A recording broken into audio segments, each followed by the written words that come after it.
बनते। साध्वी श्री गुणश्री जी लाडनू की सुपुत्री थी और उन्हें अपने लाडनू पर गर्व भी बहुत था। लेकिन गुरुदेव सबसे ज्यादा उनको लाडनू से भी ज्यादा उनको समाधि केंद्र पे गर्व था।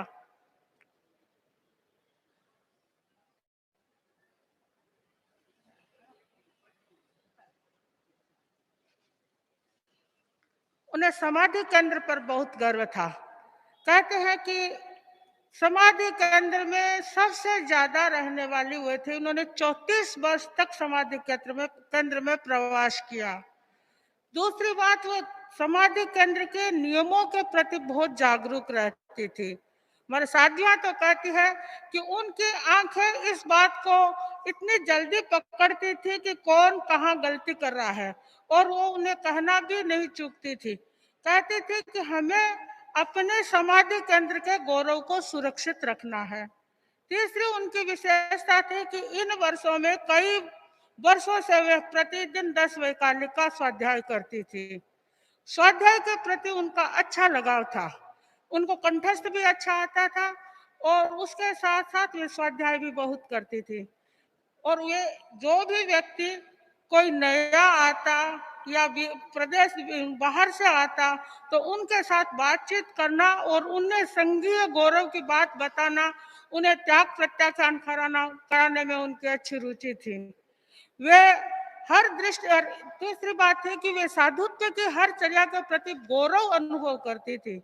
कहते हैं कि जब कभी कोई साधियां हाथ में प्याला लेकर या व्रत निपजा देती तो वे कहते थे हम भिखारी नहीं, हम भिक्षुक है। आप झोली लेकर पाथरी लेकर गोत्री जाओ, ऐसे गोत्री नहीं जाना है। सबको ये संस्कार देती थी। और अंत में मैं ये कहना चाहूंगी कि साध्वी श्री जिन प्रभा जी की वे संसार पक्षिया मौसी की बेटी बहन थी। आज वे नहीं है। मैं उनकी ओर से भी उनके प्रति मंगल कामना करती हूँ कि उनकी आत्मा उत्तरोत्तर प्रगति की ओर बढ़े और वे मोक्ष का वर्ण करें। बनते। शासन श्री साध्वी श्री गुण श्री जी पिता से समाधि केंद्र को यूं सुनाकर अचानक चली जाएगी, यह विश्वास ही नहीं हो रहा है।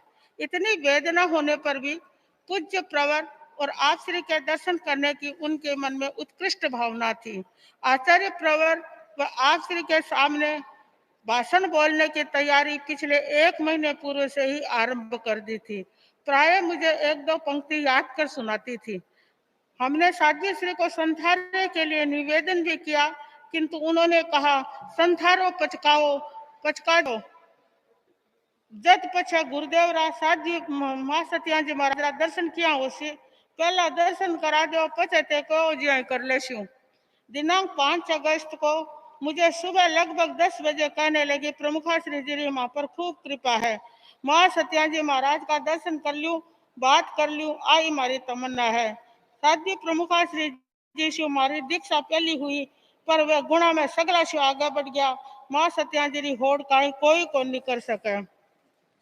वे थे साधी प्रमुखा श्री जी ने मारी सारी स्थिति रो निवेदन कर दीजियो, मारे वास्ते संदेश मंगा दो।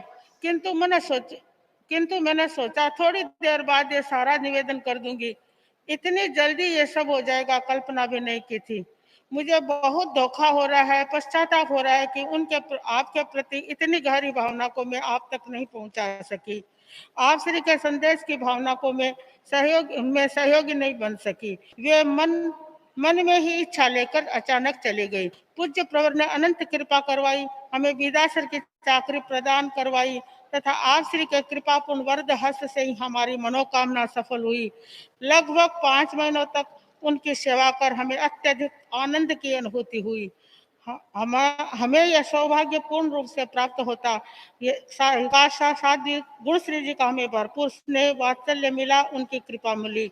उनकी सबसे बड़ी विशेषता यह लगी कि उनमें सेवा लेने की कला थी। सबके प्रति प्रमोद भावना, कृपा कराई, हमेशा चेहरे पर मुस्कान, प्रसन्नता, समता भाव, धीरजता, सहजता, सरलता, पाप भीरुता, संघ की रीति नीति के अच्छी जानकार आदि अनेक गुणों के कारण उनका आभा मंडल ही कुछ अलग था। मेरा परम सौभाग्य रहा कि अंतिम समय में मेरा हाथ पकड़ा हुआ, कुछ देर पहले मुझसे बात करते करते, जप आदि श्रवण करते करते सागारी संथारी के साथ अब मेरे देखते देखते अंतिम सांस ले लिया। पिता से समाधि केंद्र का इतना बड़ा परिकर और उसमें भी सिर्फ 2 माइट बड़ा अटपटा सा लग रहा है। ठिकाना बहुत सुना लग रहा है।